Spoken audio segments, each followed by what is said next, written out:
Good morning.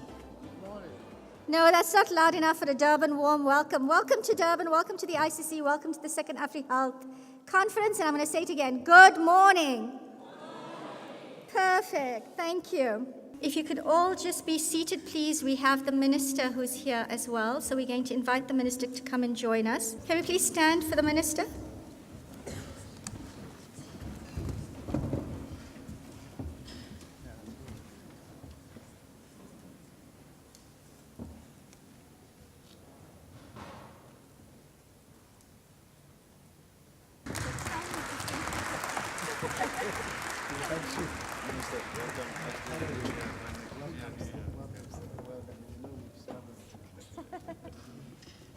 Thank you for the scramble. Thank you.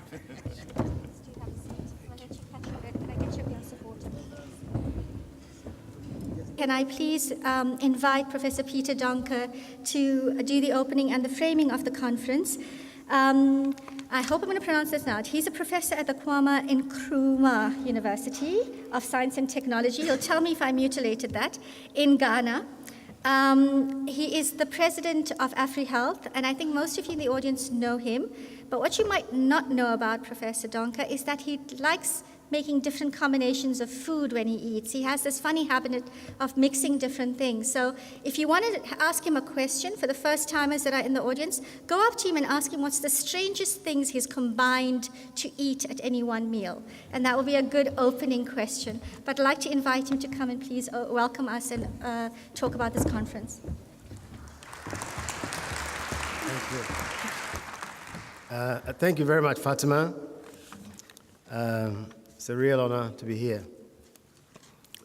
Vice-Chancellor of University of KwaZulu-Natal, Dr. Jaarsveld, correct me if I have not pronounced your name properly, the Honorable Minister of Health, who has had to rush from Pretoria to be with us this morning, will be highly honored.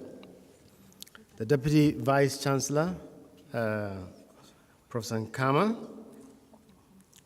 the UN Special Envoy on Tuberculosis, Dr. Eric Busi, representative of the WHO in South Africa, Dr. Chirombo,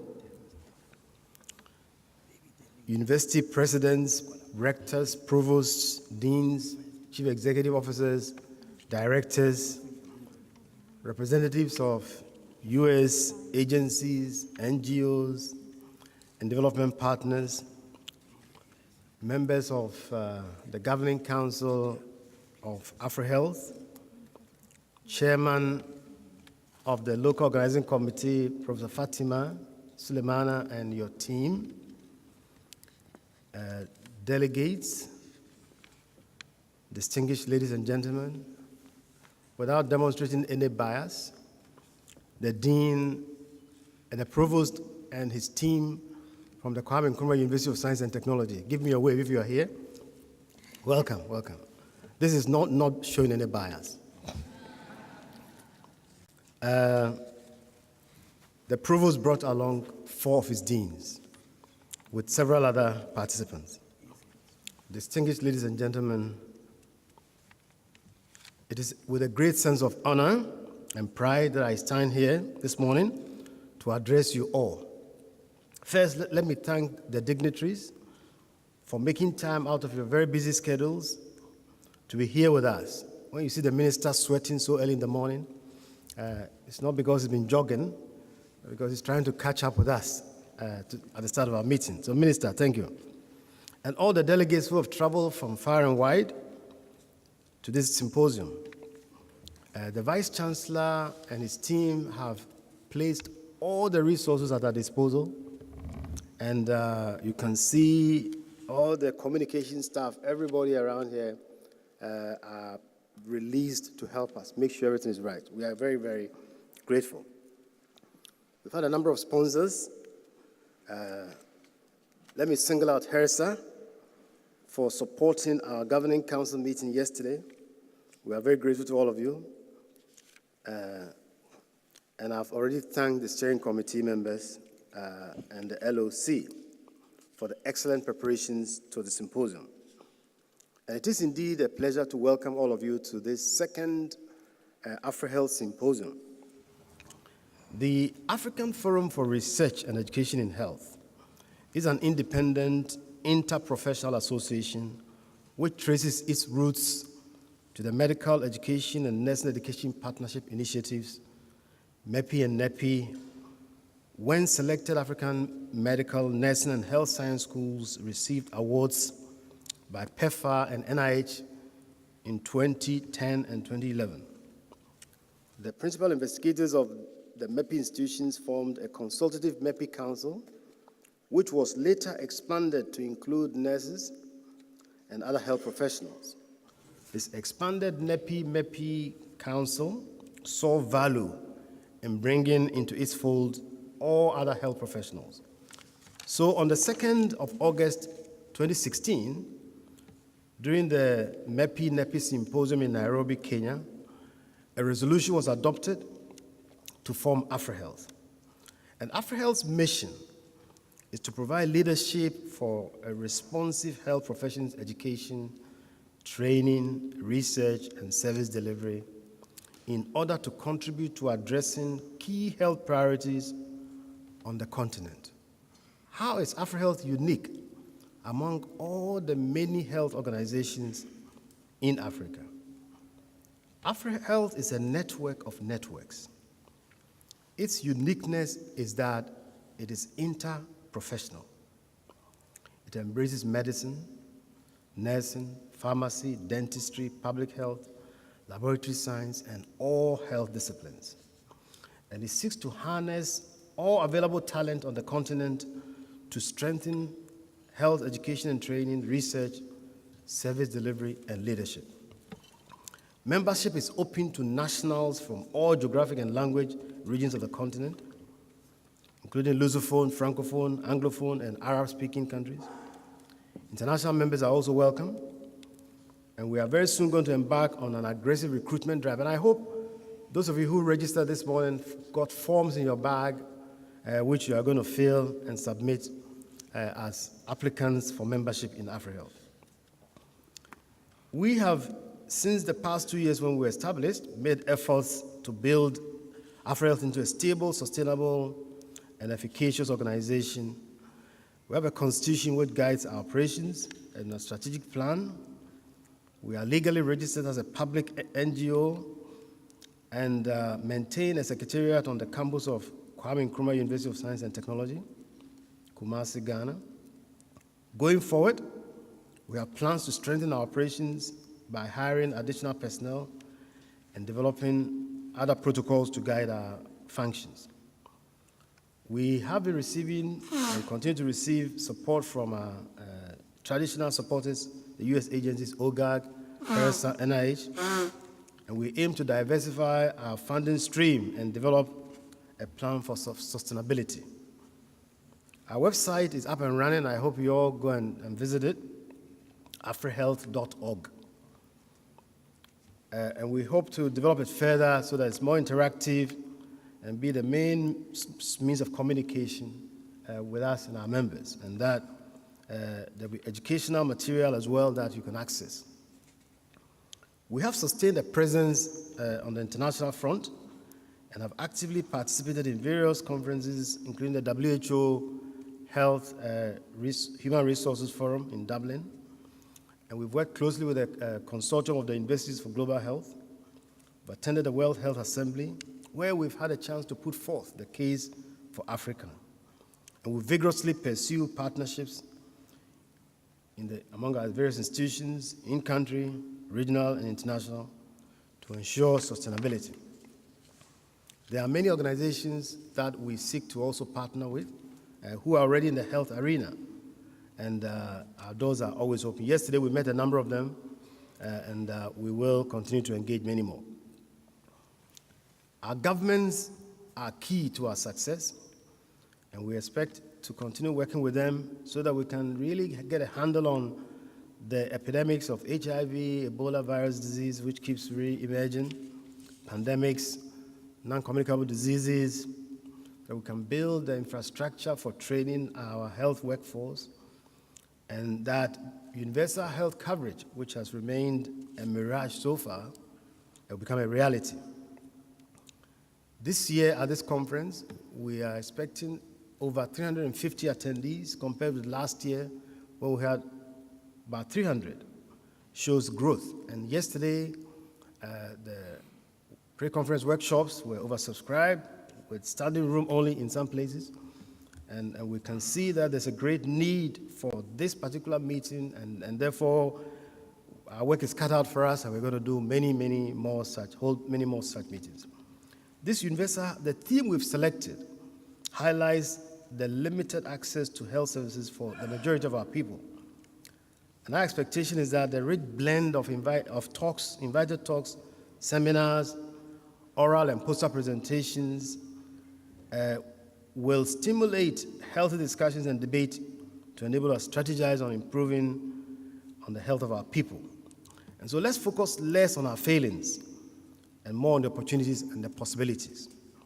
It has been a privilege for me personally to have worked with my executive committee and the Council of AFREhealth to serve as the first president of AFREhealth. So I'm President 1. Everything matters. I've really enjoyed the immense support. And on Wednesday, we're going to outdoor a new leadership. And I really am counting on the support of all of us for this new leadership. The future can only be better. As we look forward to the future, we need to join forces to provide the leadership that would radically transform the way we think, the way we see, the way we talk, the way we walk health, education, research, and service delivery in Africa. Honorable Minister, distinguished invited guests, delegates, I welcome you to this symposium, and I wish all of us very fruitful deliberations. Thank you.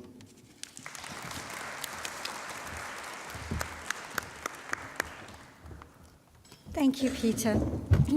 We also now have a welcome address by the Vice-Chancellor of the University of KwaZulu-Natal, Dr. Albert van Jaarsveld. He's presently, like I said, the Vice-Chancellor of the University of KwaZulu-Natal. His career in research, teaching, and leadership include academic and management positions at the universities of Pretoria, Stellenbosch. He was Dean of Science and Adjunct Professor of Environmental Studies, the Environmental Studies program at Dartmouth College in USA. And he's been Vice President of, as well as President and CEO of the National Research Foundation. He's got many academic and research achievements. He's been a recipient of numerous professional awards. So he's been an outstanding young scientist, an outstanding academic achiever, and he's had the Chancellor's Award for Excellence in Tuition and Learning from the University of Pretoria, among many others. He's a Fellow of the Royal Society of South Africa and an elected member of the South African Academy of Sciences. But on the international front, he's also had great achievements. And I'm not going to go through everything because his biography and his CV is so vast. But he served as chair of the G8 Science Ministers Group of Senior Officials on Global Research Infrastructure. He's co-chair of the Belmont Forum, as well as the chair of the International Group of Funding Agencies that collectively funds global change research. So he's an amazing entrepreneur of research and a pioneer in terms of research in his field as well. So I'd like to welcome Dr. van Jaarsveld to do the welcome by the University of KwaZulu-Natal.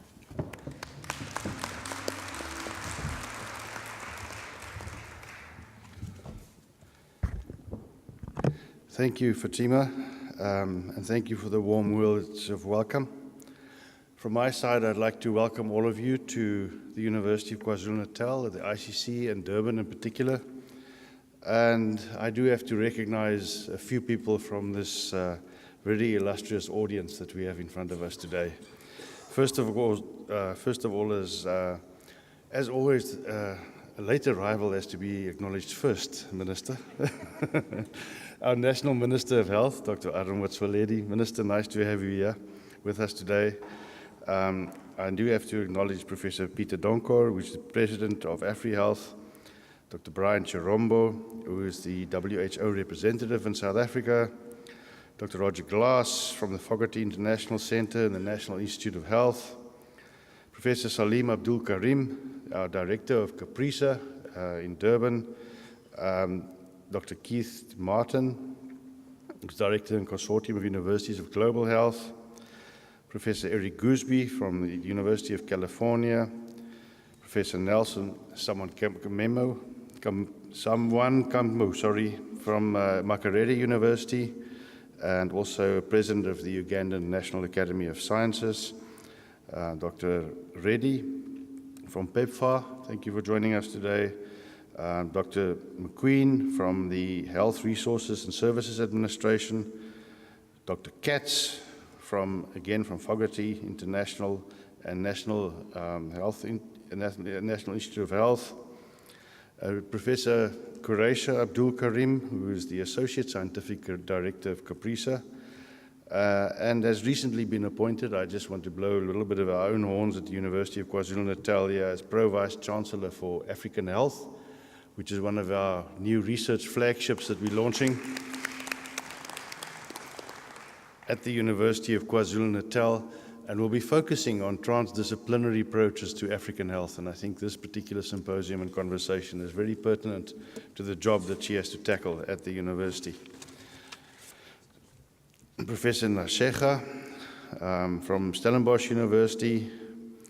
We have Professor Owusudabu from KNUST, Professor Umaswa from the Global Health Workforce Movement, Dr. Dillon from the World Health Organization, and of course our very own Professor Tumbi Ndungu. I could not pass by one of our star researchers at the university who works at the African Health Research Institute here at the University of KwaZulu-Natal, and last but not least, Professor James Harkham from the University of Zimbabwe. To all of you, thank you very, very much for taking the time out to come and share experiences, best practices with all of us at this very, very important meeting in Durban. What I hear is the second meeting of AFREhealth that emerged out of the MEPI and NEPI initiatives and the successes that were achieved in those particular programs to allow this community to launch this very important initiative using the Nairobi resolution that was taken 2 years ago. I'm really excited about the ability of this network to focus on African health issues, to grow the capacity that we need in terms of research, new fellows, new young researchers that are going to take the lead and lead the charge into the future, and to make sure that we share our experiences from across the African continent in a way that will secure better and improved health for all citizens of the African continent. We are very privileged to be able to host the second symposium of AFREhealth here at the University of KwaZulu-Natal, and we're particularly delighted to welcome you to Durban. I must apologize for getting you here in the midst of our winter. If you were here last week or possibly next week, you may have missed it altogether. But I'm afraid that this week is going to be a little bit chillier than we usually have at Durban. But let me hope that you will enjoy your time in Durban nevertheless, and that you will take away some fond memories of your engagement with colleagues around the room, that you will have fruitful deliberations around African health issues, and that we'll see you back again at the third AFREhealth Symposium next year. So thank you very much for coming, and enjoy your time in Durban. Thank you so much. We had invited Dr. Tedros from the World Health Organization. He's the Director General of the World Health Organization, but due to schedule clash, he couldn't be here. But he was so keen to make his presence felt that he did send a welcome message. So we are now going to play his welcome message to the AFREhealth Forum. Professor Peter Donkor, Professor Fatima Suleman, ladies and gentlemen. First of all, I would like to thank you for inviting me to speak to you today. And I'm really sorry I can't be with you in person. As a son of Africa, I'm proud to see the progress the continent is making, both economically and politically. As Director General of WHO, I'm also pleased to see the progress Africa has made in health and well-being. We have made great strides against some of our toughest challenges, including HIV, malaria, and child mortality. Between 2000 and 2015, life expectancy in Africa increased by almost 10 years, double the average increase globally. But many more challenges lie ahead. As Africa becomes more prosperous, inequalities are growing. A shortage of health workers and the lack of infrastructure in many rural areas leave our health systems uneven. While world-class healthcare is available to some, millions more struggle to access even the most basic services. But solutions exist. We know that the best way to ensure everyone can access the health services they need without facing financial hardship is universal health coverage. We also know that strong primary health care is the most effective way to achieve universal health and well-being. So I'm excited to see universal health coverage featured so strongly on your agenda for this meeting. When people like you speak up with one voice, politicians listen and act. So I urge you to continue using your voice to call for universal health coverage. And I promise that I will continue to use mine too. I wish you a very successful forum, and I thank you. Thank you very much for that. We were talking in this welcome message about how important research is, how important academics are, how important clinicians are, how important nurses and all our healthcare professionals are. And I'd like to be able to, at this point in time, take a moment to remember one of us who actually departed very recently. So can we please observe a moment in silence for Professor Mayosi, please, before the next set of presentations, if we could. Thank you.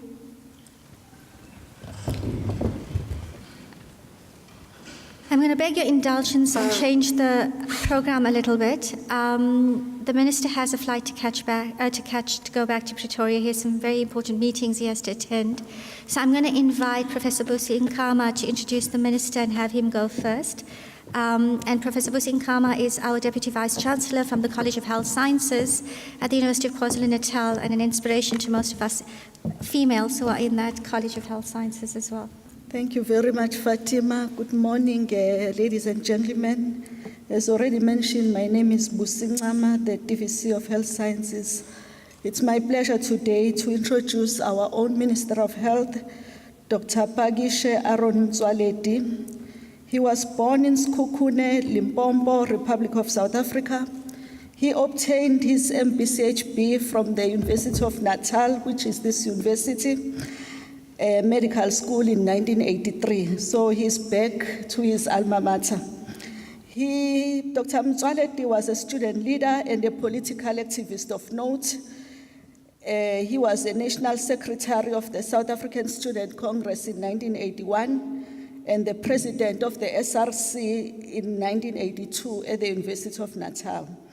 He is also a political activist of note who spent most of his political life as a health activist, mostly campaigning for access to quality health care, including pharmaceutical resources for the poor, especially in marginalized community and rural areas. He worked with the entire South African mass democratic movement and the trade union movement in general, particularly in KwaZulu-Natal region where he was based. He elected to serve in the leadership of the UDF, the United Democratic Front in Natal, where he led the student component to the launch of the UDF in Mitchell's Plain in the Cape Flats, Cape Town in 1983. Dr. Motsoaledi is a member and a leader of the ruling African National Congress. He was the member of the Provincial Executive Council of the ANC in Limpopo from 1990 to 2008, which is the period of 18 years, and served as deputy chairperson of the province twice.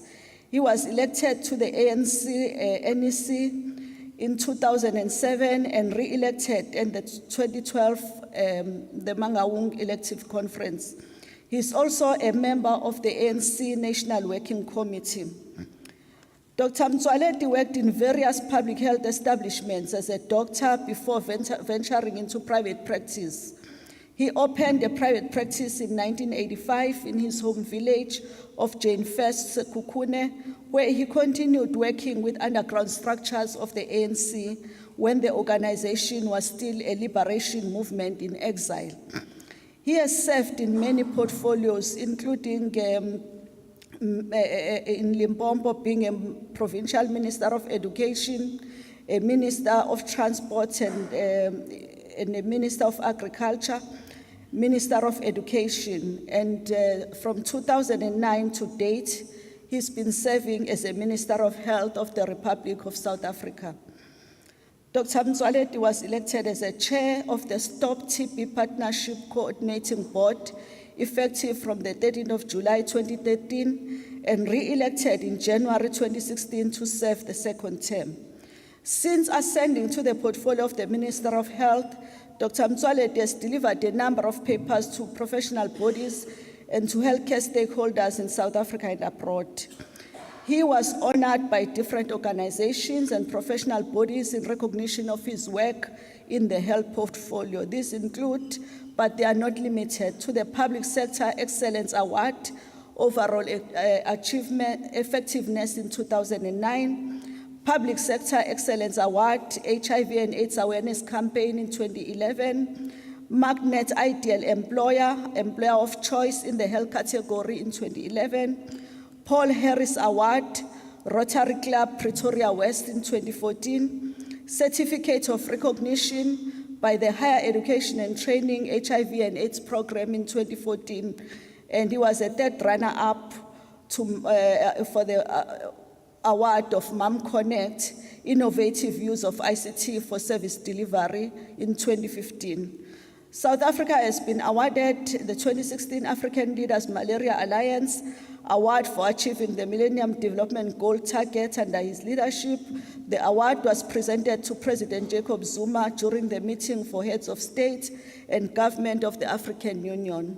We are really privileged to have Dr. Adhanom Motsoaledi in our midst, and we welcome him. Thank you.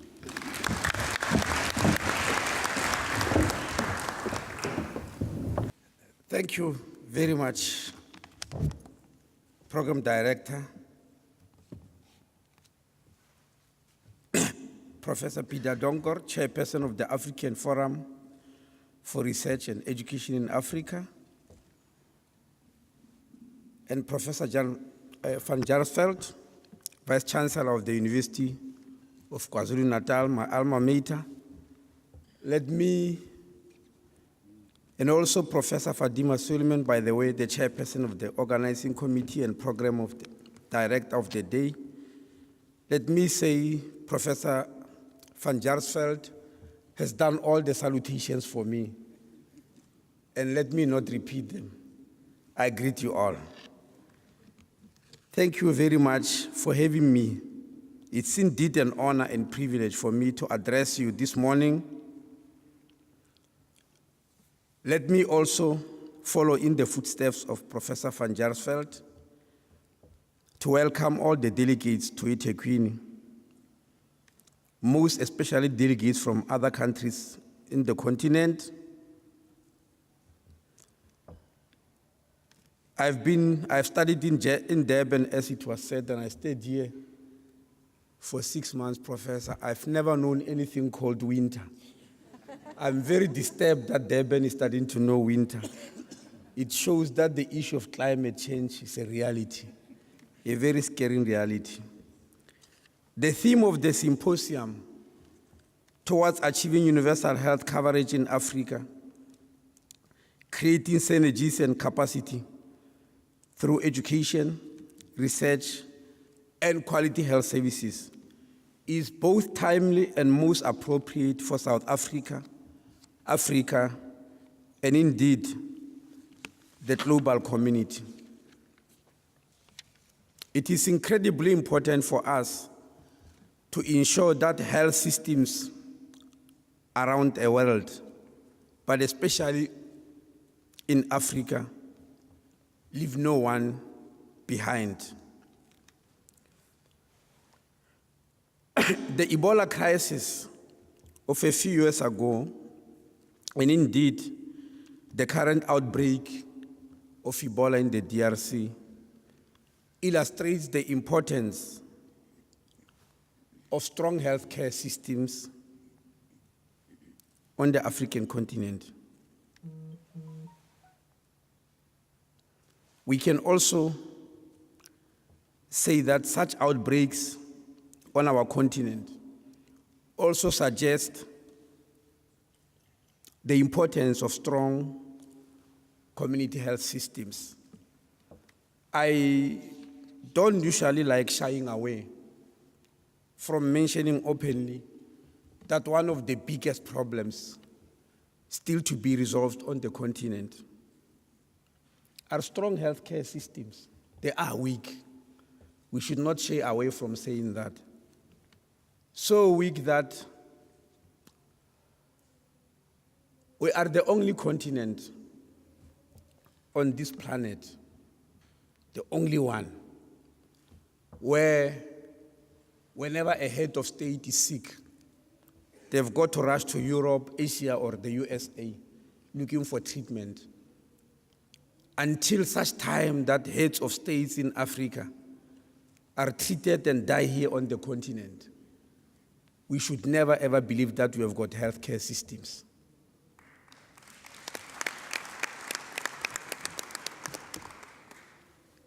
I keep on repeating this in every available forum, and I'll keep on repeating it, because if we shy away from it, our heads of states will not help us to resolve these problems, because they don't know about them. How can they know about them? Because they are never treated here.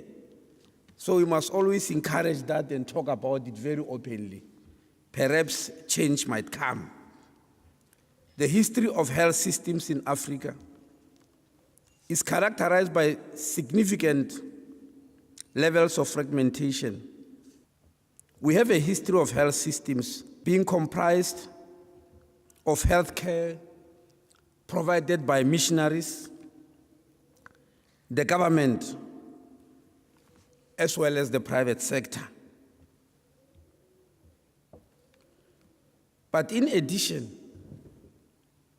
our health systems have largely been focused on curative healthcare, with very, very, very few exceptions. This issue is best illustrated in my own country, the health system in South Africa. Very, very largely curative. Unfortunately, the South African healthcare system is being seen by some on the continent as a model for the rest of Africa. I wish to strongly, very strongly caution that nothing is further from the truth. Nobody should ever copy what's happening in my country, because we are in the process of changing it, because it's not working, at least not for the majority of the population. The South African healthcare system is characterized by three negative features. The first one, fragmentation. During apartheid, South Africa had 14 healthcare systems with 14 ministers of health. Many people who are not from this country may not know this.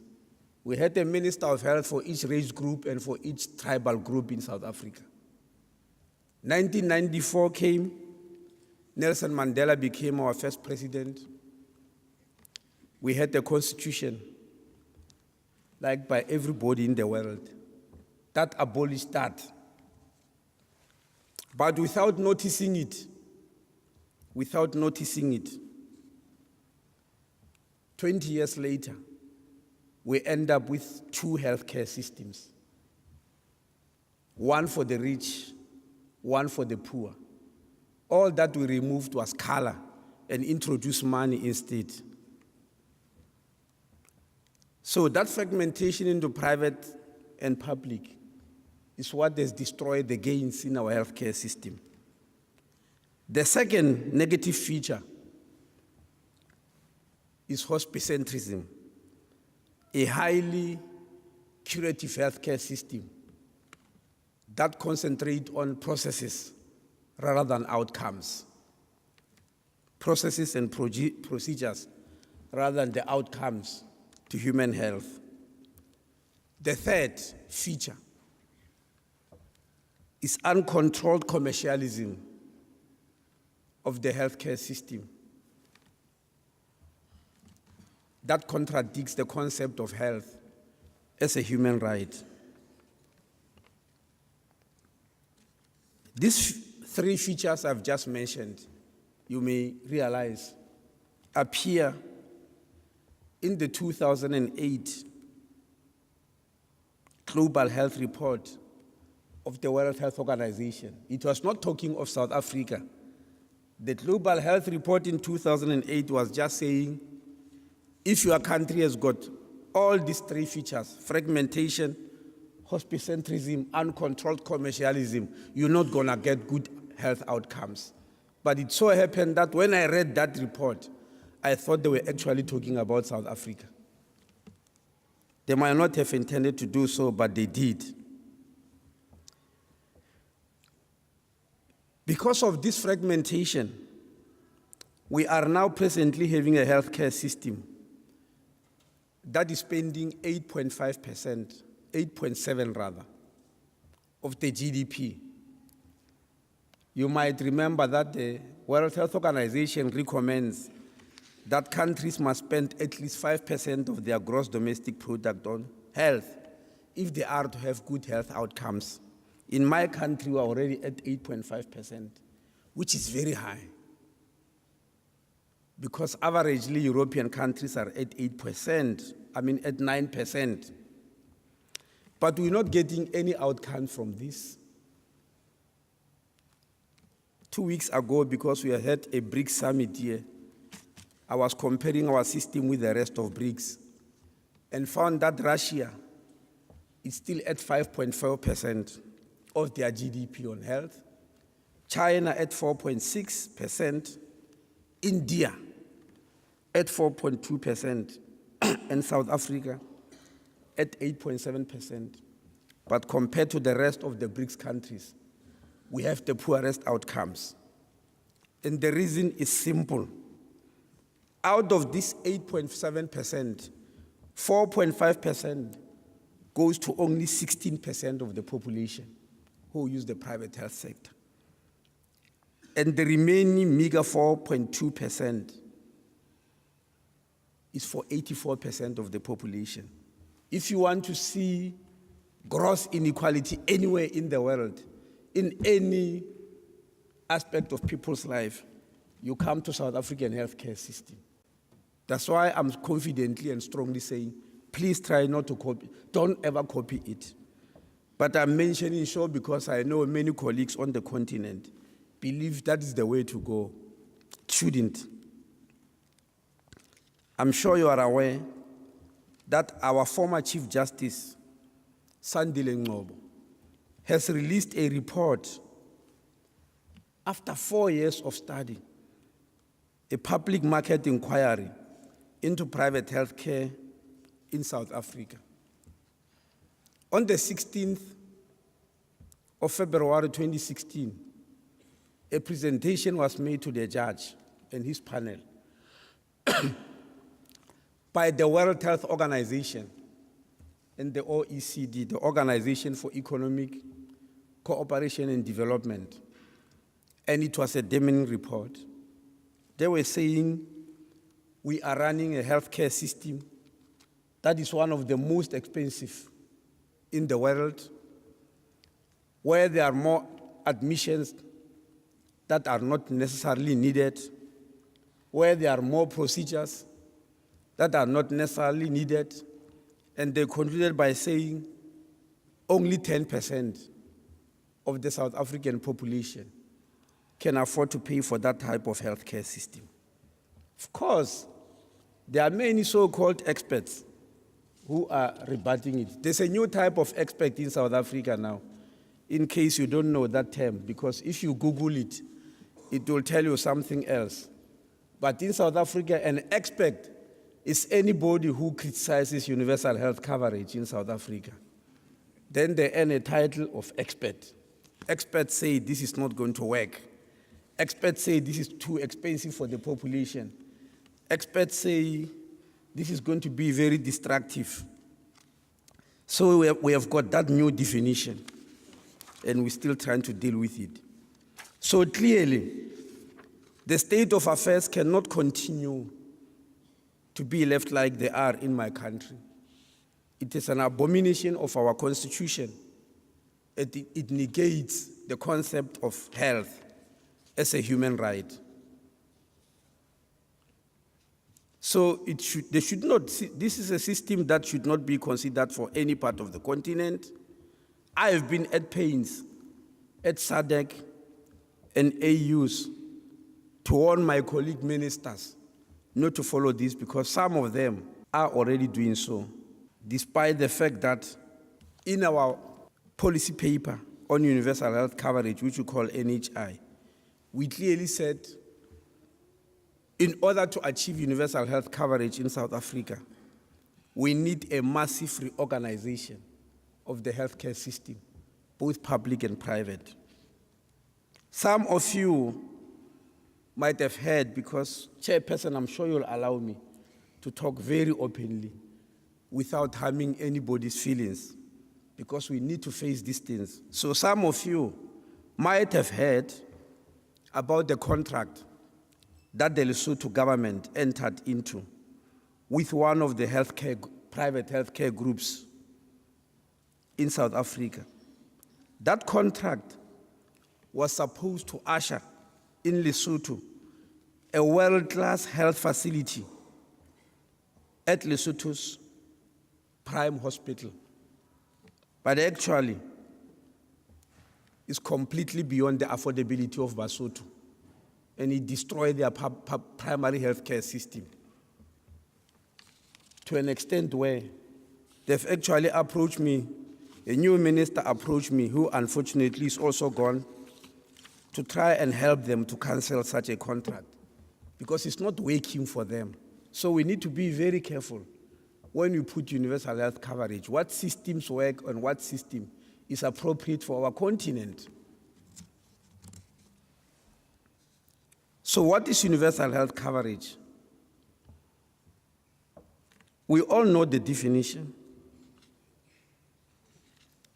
According to the World Health Organization, it implies that there must be equity in access to health services, which means that everyone who needs health services should get them, not only those who can afford to pay for them. It equally implies that the quality of health services should be good enough to improve the health of those receiving such services. But it also implies that people should be protected against financial risk and catastrophic healthcare expenditure, ensuring that cost of using services that does not put people at the risk of financial harm, which, as we know, is the case now.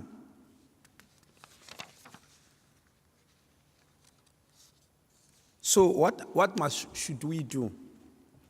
It is very clear that countries on the African continent need to establish one common pool of funding for the whole population, because this enables the state to give access to good quality health care for the whole population, irrespective of one's socio-economic status or income.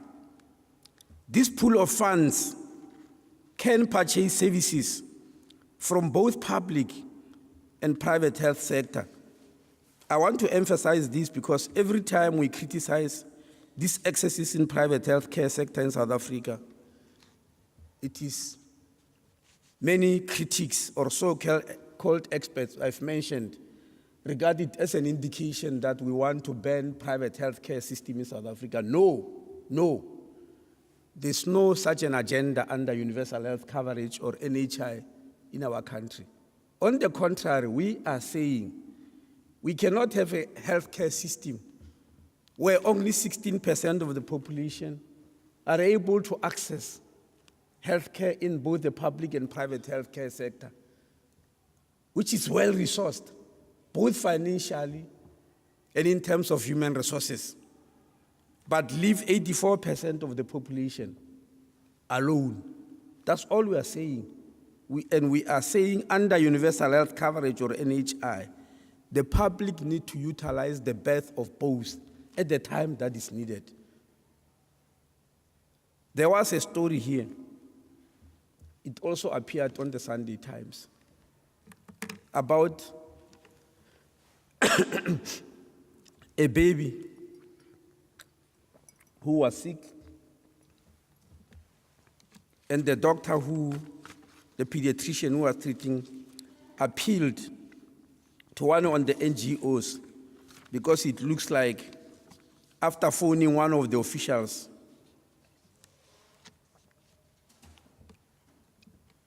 here in Durban, in KwaZulu-Natal, she was ignored and got frustrated and resorted to an NGO. The story is about this child who was so sick that it needed an ICU. But after phoning around the whole of Durban, all the ICUs of public hospitals were full. They were chock-a-block. The child had nowhere to go. And that's why the doctor tried to get help, which he didn't. And the child was eventually admitted into a private hospital with the help of that NGO. Now, the story that comes is about praising the private sector for helping that child where the public could not. Now, I say no, the only thing that made me angry is for the officials having ignored that doctor. But there is nothing untoward. There's nothing heroic about that private hospital having admitted a sick child. That's what they ought to be doing anyway. And that's what universal health coverage is all about, that you need to use facilities that are available. If the public is full, there should not be a miracle or anything untoward in using the private. Because it's a health facility and we have got a constitution anyway in South Africa. Section 27, subsection 3, it says no one may be refused emergency medical treatment. It doesn't say where. And a few years ago in Tshwane, the same thing happened. An employer found a 5-year-old drowning in a swimming pool. And the mother of that 5-year-old was a domestic servant. And the employer rescued that child, rushed to the hospital, and the doctor decided that the child needed an ICU. And around Tshwane, the whole of Tshwane, all the public ICUs were full. There was not a single bed. And so they looked for the nearest private hospital. They always have space, and they accommodated that child. When the child survived and was discharged, they went to demand exorbitant sums of money from the domestic worker. She just could not afford it. It was thousands. Then they said, no, the employer must pay. Because he's the one who brought the child to hospital. He's now held liable by our systems. And he said, no, but I was rescuing a human being who was dying. That was my job, my duty as a human being. So how am I liable? I'm not going to be able to pay. I was just helping this child who's a human being. Doesn't matter who the mother is. Because in healthcare system, it shouldn't matter about what your socio-economic background is before you get help. But that's what is happening in our healthcare system in our country. So you know what that hospital did? They wrote to me that the government must pay because they are the ones who did not have an ICU. They wrote to me and say, please pay. And I said, go jump, I'm not paying a single cent. Because if you open a healthcare facility, you want to help human beings. And so what you did was not a miracle. It's what a health facility is for. So the story that was around here in Durban about that private hospital having done a heroic deed, there's nothing heroic about that. That's what universal health coverage is all about. That if you get an accident here and there's a hospital here nearby, it shouldn't matter how deep your pocket is. You must be able to get there and get help.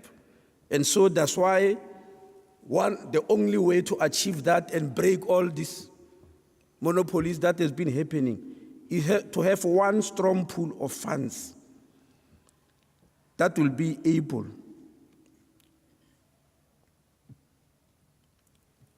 to call the shots when it comes to prices. It must be able, the system under universal health coverage must be able to determine how much is paid rather than what's happening now, so that we no longer have the type of commissions that former Chief Justice Chirombo have conducted. So from the definition of the universal health coverage I've cited, it is clear that the foundation of such a system of universal health coverage should be primary health care, not a curative system. And to emphasize this point in South Africa, in our NHI policy document, we have emphasized that the heartbeat of the healthcare system under universal health coverage will be primary health care. In his address to the World Health Organization Executive Board earlier this year, the Director General of the World Health Organization, Dr. Tedros, who just addressed us a short while ago, said that given that this year we commemorate the 40th anniversary of the Alma Ata Declaration, that is, and I open quotes, an opportunity to reaffirm that a people-centered primary health care must be a foundation of our efforts to achieve universal health coverage, close quotes. This does not mean that we do not need hospital-level care or a highly specialized care. No, we still need that. But what it means is that primary health care must be the center of our universe. And so this in turn means a focus on prevention of diseases and promotion of care, rather than a focus on processes and procedures who do not necessarily bring good outcomes.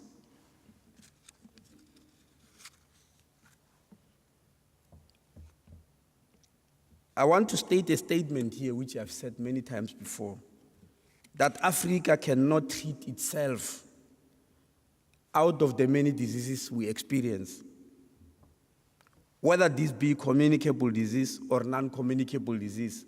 And I emphasize that when it comes to the non-communicable diseases, Africa must actually take the lead in fighting them off, for the simple reason that Africa cannot afford to have two types of epidemics. We have already have huge epidemics of communicable diseases.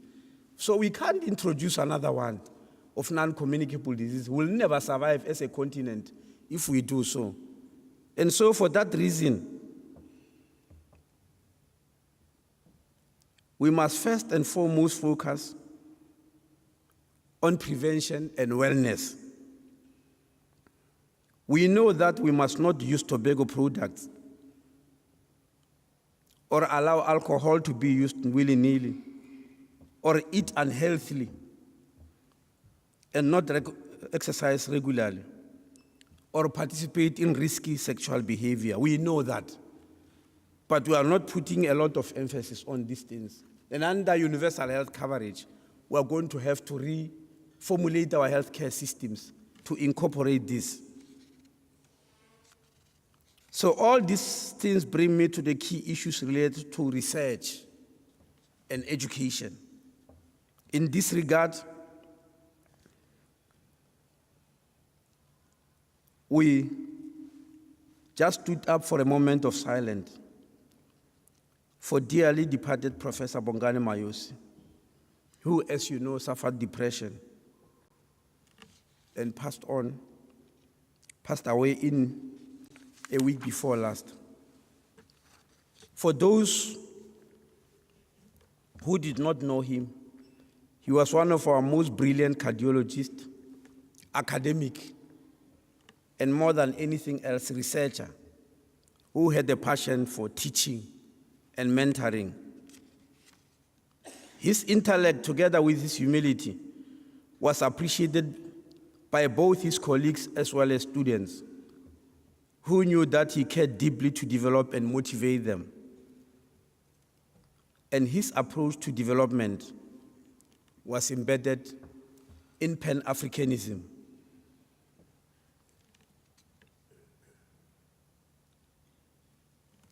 So we need to emulate what he has done in building our research capacity and building the human resource capacity of the continent under the leadership of African Forum for Research and Education in Health. If we are to enjoy the benefits of universal health coverage, it is critical that Africa becomes leaders in research and that we are able to educate health professionals and ensure that they stay in Africa and do cutting-edge research and provide high-quality health services. Universal health coverage is not just about health. As the Director General of the World Health Organization, Dr. Margaret Chan, the outgone Director General, reminded us, and let me quote her. She said, universal health coverage goes beyond safeguarding the health and well-being of individuals and communities. It also helps to build fair, stable, and cohesive societies. Delivering on universal health coverage offers employment and economic opportunities, particularly for women and youth, while furthering the overarching objective of ending poverty, close quote. This is a historic time, and we have got a historic mission. It is clear that unless we fully implement universal health coverage, we will not be able to build the asset base for Africa to prosper. We must, of course, recall that universal health coverage is one of the elements of sustainable development goals, which we must all attain by 2030 or even earlier. In conclusion, we have much work to do, and I'm hopeful that this second African Forum for Research and Education in Health will provide us with concrete examples of what needs to be done to implement universal health coverage. I look forward to your deliberations and recommendations and wish you very well. Unfortunately, as it has already been said, I've got the plane to catch. I'm not going to be able to be available to listen to all the other speakers, but I wish you very well in your deliberations. Thank you very much.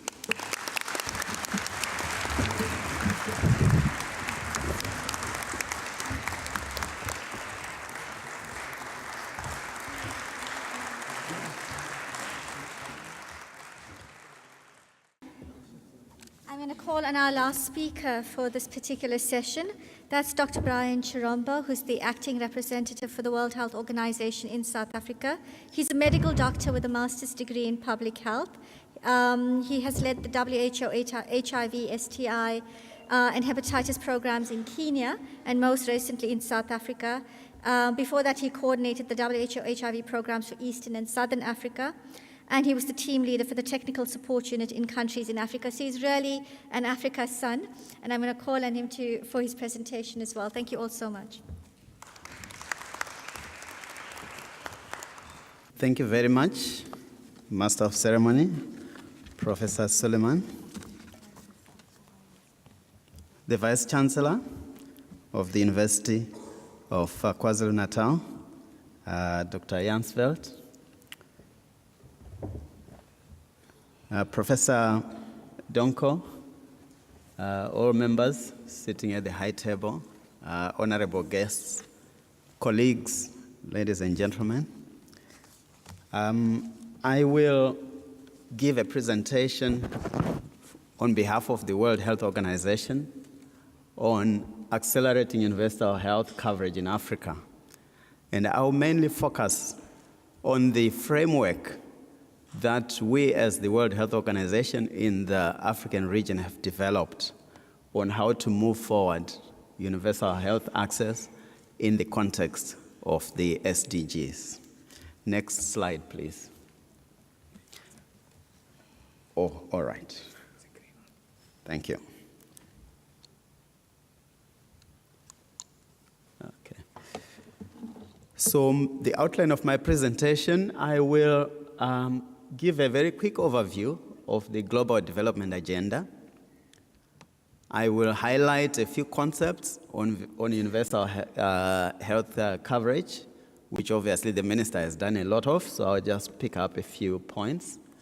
And then I will talk a bit about the emerging health issues and challenges in Africa, which makes it critical for us to use universal health coverage as a way forward. And then I will highlight the new strategy of the World Health Organization, which we call the 13 WHO Global Program of Work, because it's one of the drivers for the World Health Organization in moving forward with universal health coverage. And then I'll talk a bit about the regional framework and what it means for the region to be able to move forward. The minister, Dr. Motsoaledi, has, I think I almost thought of saying, well, since the minister has basically given my presentation, maybe I should sit. But I reckon I will not have earned my right to come, and I think Professor Suleman may not be very happy with me. So I will still talk, but I think I'll give a slightly different or a different perspective from what the minister has said. It's still the same message, but I think I'll highlight a few technical components and propose ways for moving forward in some of the issues that he has raised. He talked quite a bit about the South Africa health system and some of its challenges and issues. And this framework that I will talk a bit about tries to actually address some of those issues and the way forward. Next slide, please. Oh, sorry, I'm sorry. I think I better hand over the slides to Professor Suleman. Thank you. So the first slide, which the minister did highlight, highlights the Sustainable Development Goals, some key messages. So I won't go into a lot of detail about it. But 3 key messages to highlight. You know, we moved from the Millennium Development Goals, which were largely focused on diseases and addressing them, which we agree was critical. But the SDGs move us to a new way of looking at things that focuses more holistically and addresses not only the health issues, but the social, economic, and environmental pillars of development. So it takes a developmental perspective.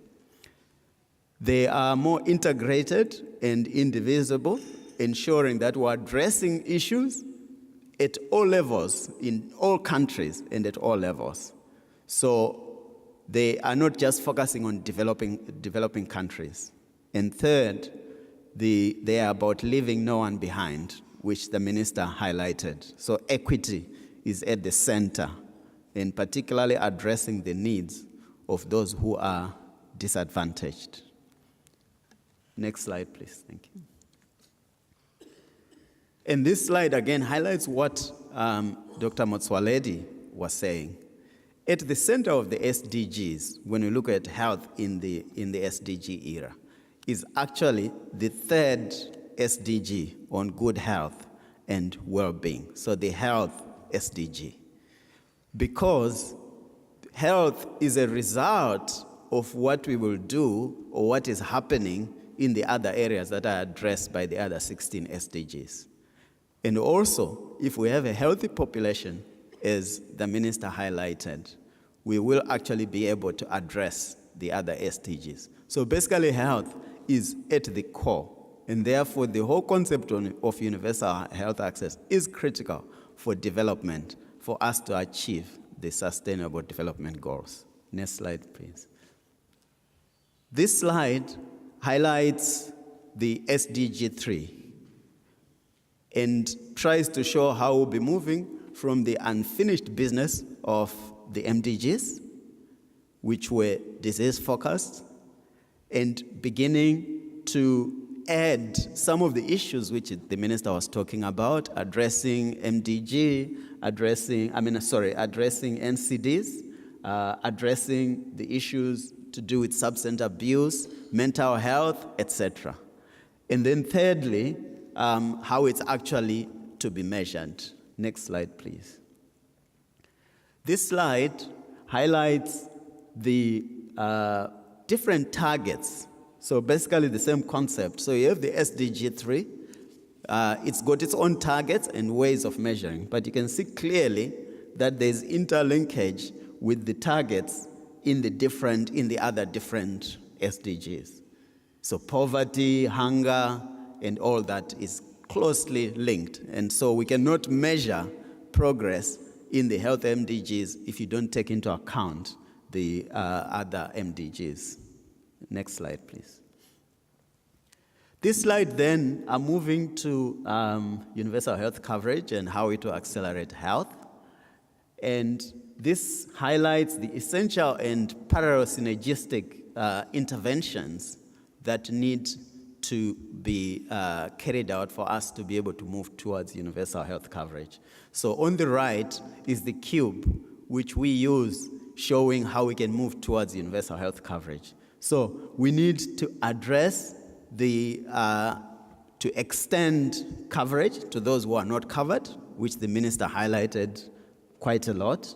We need to make sure we look at the comprehensiveness of the services that were provided and the quality. And then we need to address the strengthening the financial access and the financial risk protection mechanisms. Next slide, please. This slide just tries to highlight some of the emerging health issues for us as a region. So we know that we have the youth bulge, the demographic transition, but we also have our populations, because of improvement in our services, are getting older, people are living longer. So that introduces issues with regards to the demographic transition. The epidemiological transition, which the minister highlighted, we need to now address NCDs, but at the same time, we still have very high levels of communicable diseases. So we have the double burden of disease that we have to address. The social-cultural transition, and we saw with regards to Ebola, the challenges that we had because of the transition to modern practices, which then introduces unique challenges, and that one related to the issues of barrier. The socio-economic transition, globalization is beginning to affect health, urbanization, the slow economic growth that South Africa is also beginning to struggle with, the issue of the middle-income country status, like South Africa. It introduces different issues, and it's challenging because we're still dealing with some of the issues that we expected to deal with as low-income countries, but as middle-income countries, you now have to deal with both situations. The health security threats with regards to outbreaks, which in certain situations are very high morbidity and mortality, conflict and the socio-economic disruptions that happen. And finally, what the minister talked about, the climate change, environmental threats, which are changing the epidemiology of diseases, and we're beginning to have disease in areas where we thought we had eliminated them. Next slide, please. This slide just tries to highlight again, the minister talked about the issue of human resources. So this shows, as you go from green down to red, it shows you the density of health workers. And we can see we have very few greens and a lot of reds and yellows in our region. So as a region, as Africa, we have major challenges with availability and even quality of human resources. Next slide, please. And then the minister talked a lot about the issue of impoverishing effects of finance, catastrophic expenditures. So this slide tries to highlight that. And you can see the expenditures indicated on the left.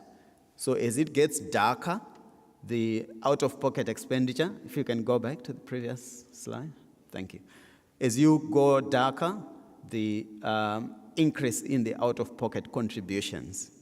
And you can see for our region, there's a lot of dark. Yes, we have some countries, including South Africa down there, which are a bit lighter, but we have a major issue with the impovering effects of related to financing. Next slide, please.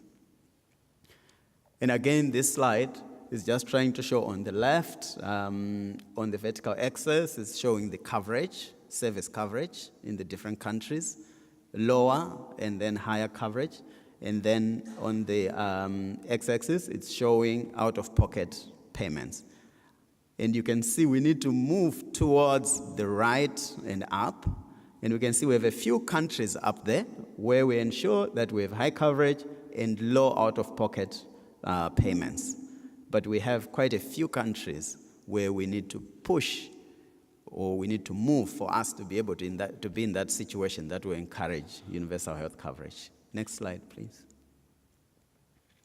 This slide I won't go into detail, but it just highlights how the World Organization is now taking the SDGs, it's taking the concept of universal health coverage to be at the core of its strategy. So this global program of work, which covers 5 years, is now focusing on people. So the triple billions, which we're focusing on, is actually about the number of people whose health improves. And that relates to advancing universal health coverage, so 1 billion more people. So that's in addition to those people who are currently benefiting from universal access. The World Health Organization would like in the next 5 years to be able to have worked with countries to have 1 billion more people. And then the other areas include health emergencies and promoting healthier populations. So the World Health Organization has put universal access at the core of its work. And the work that we do with countries is to ensure that we move in that direction. Next slide, please. I've talked about the UHC and SDG framework that the African region has developed, and you could hear from the minister's presentation that a lot of the core issues I will highlight were already being talked about to the minister. Next slide, please. So this is the framework, and basically it builds on the building blocks, the health systems building blocks. So we start off with the inputs that are linked to the different areas of the building blocks, starting from national and subnational service delivery systems, and addressing the other components, including infrastructure and others. Okay? So the inputs are a critical starting point. And then the outputs of the health system, which measures the performance. And the 4 dimensions there include the access to essential services, the quality of services, and other aspects. So it's critical that we look at this as we think through how we move with universal access. And then the next level focuses on the outcomes. So the health security, protecting the health, universal coverage, and other aspects. So I'm just highlighting, and it includes also the quality and acceptability of services. And then finally, looking at the impact and focusing on the health, lives, and well-being of people. And here, we now are saying we need to actually be tracking and seeing that we are having a change in life expectancy and other aspects. So if we can go to the next slide, please. So this gives the framework. And as part of the framework, it has been agreed that by 2030, as the minister was saying, we need to make sure that at least 80% of member states in Africa have health systems that are performing optimally for effective delivery of essential services. And all members at least have 80% of the populations using an essential package of health services. And finally, all members have in place the investments. And you remember the minister talked about the issue of the investments, that we have to have smart investments in areas where we actually make a difference. Next slide, please. I won't go through this slide in detail, but this chart just shows the milestones in those areas, the commitments that have been made by the African region in terms of moving forward with universal health access, health coverage. Next slide, please. The next 2-3 slides just try to highlight and pick up on what the minister was talking about, that we have to invest in the right place to really be able to move forward with a focus on outcomes and not just delivering interventions. So what that means, we know that one of the challenges we've had with delivery of systems in our region has been that most of the health system investments have not been well linked with outcomes. And secondly, the investments have often been done vertically, which obviously in certain situations is positive. We know we made a lot of progress with HIV, but if we just continue pushing investments vertically, we will have a problem that the interlinkages are not strong enough, and then we have challenges with cross-cutting system performance measures that ensure that we're focusing on the health of the whole population and not just one area. And therefore, the framework proposes that we ensure system investments in areas where it focuses on outcomes and not investments as an end in itself or just delivering interventions without focusing on what difference it will make in the health of the population. And then also ensuring that there are cross-cutting performance areas that countries can assess. In this way, we are able to avoid the silo approach that we're struggling with. And this slide, which again, I won't go into a lot of detail about, but it then shows how we need to make sure that when countries are investing, we're not just investing, in interventions and delivering services, but we make sure that, which are the inputs, is linked to the outputs, is linked to the outcomes, and is clearly linked to the impact domain targets. So we really are focusing on ensuring that we increase life expectancy, and we're talking about quality life. We ensure that we're reducing morbidity and mortality at the end of the day, and then we're reducing risk factors and their impact.